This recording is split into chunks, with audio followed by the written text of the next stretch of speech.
Hello everybody, Matt here again with another Watcha reading.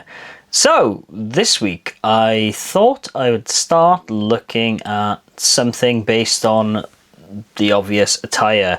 For as I mentioned in one of the previous videos, I went to see Demon Slayer Infinity Castle in the cinema, and my mind has been spiraling through a never-ending castle of, oh my god, I need to see it again, ever since. And so, not only am I probably going to do a Demon Slayer retrospective at some point on this channel, but in the meantime, I've been reading this little beauty, which is Before Demon Slayer by Koyoharu Gotouge, and I have to say, I'm pretty impressed with some of the short stories in here. Now, obviously, this isn't the first time that mangaka has been so famous that the publishers have been scrambling to put out something else by them. Of course, before this, we got the Fujimoto Before Chainsaw Man books, which I read and liked one or two short stories, but honestly, I don't think they're essential, even though I really like Fujimoto's work. And more recently, we have 4 Lives Remaining by Tatsuya Endo of Spy Family fame. This one I'm actually very curious to read. Maybe I will also use this space to talk about this, because I still haven't done Spy Family on Manga Attack either. I'm missing the big guns. So, what is this short story collection? Well, I mean, the main draw of it for most people is going to be the fact that the first story, which is called Overhunter Hunter, has a lot of Demon Slayer in it. Naturally, the crows and this idea of someone who clearly is wielding a katana should be quite familiar to those who know Demon Slayer. And essentially, it started even quite similar to the original Demon Slayer. And I was like, oh, how close is this going to be? Well, it doesn't really delve too much into that. Like, you start to see some very early traces of prototype versions of the characters, mainly. But then obviously you also have characters like Lady Tamayo and Kushiro also in here. So it's a bit of a cobbling together of some of the ideas and themes that we see in Demon Slayer, just without really the establishment of the Demon Slayer corpse.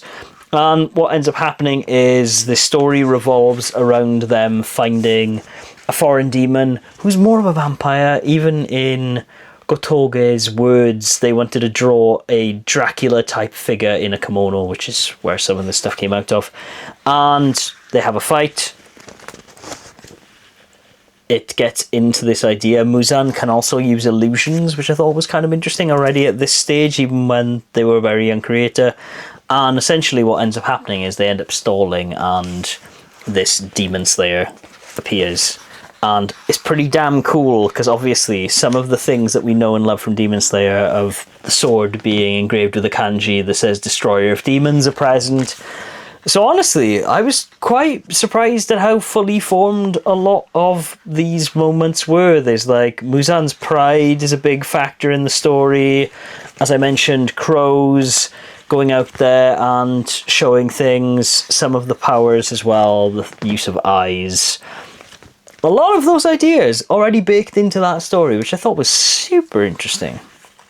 The next story in this book is called the Monjushiro Brothers, and essentially it boils down to, there's a pair of assassins. They're hired by a little girl whose dad was a police officer and was killed, and these two brothers are just assassins for hire, and they take the job and they break into this Yakuza complex, and essentially they have bug powers. The two of them arrive at the scene, they go in and they start turning into insects. One of them can transform into kind of like a mantis-like figure. The other one has spiders coming out of their mouths. They use these powers then to, fight villains and whatever. It's a little bit gross, but also a bit hard to follow in places. Next story is one called A Man Called Ribs, and this gave me some serious Mushishi vibes. There is a character that goes around, he's a purifier, and he can see spiritual stuff that other people can't. Again, much like Mushishi. And he ends up trying to track down a curse because he has seen lots of hair that is cursed around the town. And goes into this place where this where these cursed kids are, and sees that there is someone who's obsessed with human hair and is keeping these kids against their will, growing their hair out to kill them, to make wigs. It's pretty grim. Some of the combat and some of the storytelling is very hard to follow. We have panels like this where this character is doing a backflip and it just doesn't read very well. But to Gotouge's credit, they say at the back of this book, like, oh, there's lots of stuff I'm kind of cringe about in here, so I give them the benefit of the doubt. There is this little cute Kappa character. There is a moment where Ribs gets handed the powers of being a purifier, or at least the idea of being a purifier, from someone who was a purifier that died to save him.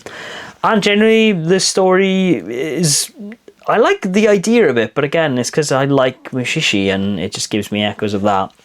Last but not least, you have a story called Zigzag from Hainwa, and I have not seen as dislikable as character as this for a long while. He's a very bratty guy, and essentially his main focus is tracking down people who have curses or are using curses. And he finds a curse user that is very reminiscent of a certain Jujutsu Kaisen character to me. But the person is going around telling people to kill themselves. Zigzag then intervenes, stops this person from committing suicide. You think at the last moment she's going to jump off the bridge, but no. He has used seeds, he has plant-based powers to stop this person killing themselves. He also uses that as a way of defeating the curse user as well, by throwing the seeds in their mouth, and the curse energy gets absorbed by that. And yeah, he waxes philosophically about how he can't become a curse killer. He has to be a curse cleanser because someone cursed him.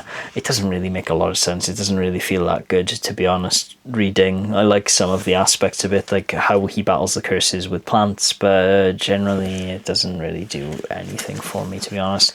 It ends up with him tracking down the person that cursed her, but again, to Gotouge's own credit, they say at the end of this book that this was supposed to be for serialization. They were setting lots of stuff up and none of it ever really paid off. It never won any competitions, and so they retooled it to be something that could work as a one-shot.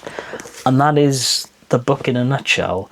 Again, it's very interesting from an art point to see their art go from very sketchy, rough characters to obviously the Michael Jackson we know and love. But also in the course of this book, like, you start to see the character design that they are so distinctly known for, and even at the back of the book they have then gone back and redrawn these characters in a Demon Slayer style, which I thought was a nice little touch to end off the book. And again, just going from here, clearly they've come on as an artist so much that I can kind of understand why they may be a bit embarrassed looking back on this old work. I think it's worth picking up, honestly.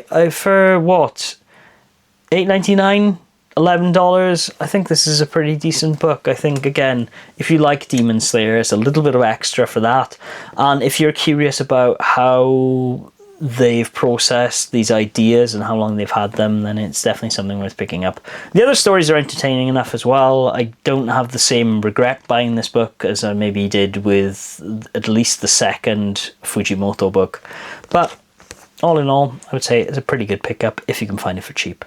And that is it, folks. That is the end of what you're reading. I hope you've enjoyed. If you have, let me know in the comments down below. It's actually kind of felt nicer to not feel the pressure of having a day to quickly digest this stuff. I could read it yesterday and have more thoughts about it. And yeah, all in all, I kind of enjoyed this book, and hopefully you enjoyed listening to me talk about it. Until next time, or I'll be back probably Friday with another video, be sure, as always, to read on. Take care. Bye-bye.